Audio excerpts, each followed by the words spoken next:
नमस्कार, बी न्यूजमध्ये आपलं स्वागत। मी साऱ्या कुलकर्णी। एक नजर आजच्या दिवसभरातील ठळक बातम्यांवर। एकाही रुग्णाला खाजगी रुग्णालयात जायला लागणार नाही, अशा सुविधा आता सीपीआर मध्ये उपलब्ध। वैद्यकीय शिक्षण मंत्री हसन मुश्रीफ यांचा दावा, सीपीआर मधील नव्या सेवा सुविधांचं झालं लोकार्पण।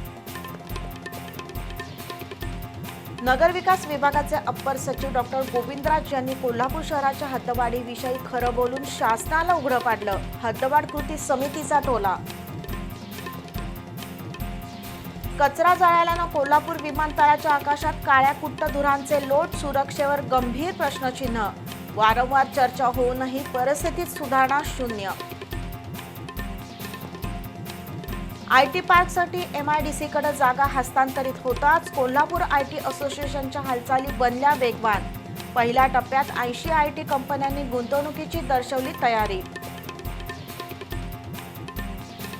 आणि सलग तिसऱ्या दिवशी शेअर बाजार घसरला। सेन्सेक्स 1092 अंकांनी कोसळून 74,775 अंकांवर, तर 359 अंकांनी घसरून निफ्टी 23,547 वर।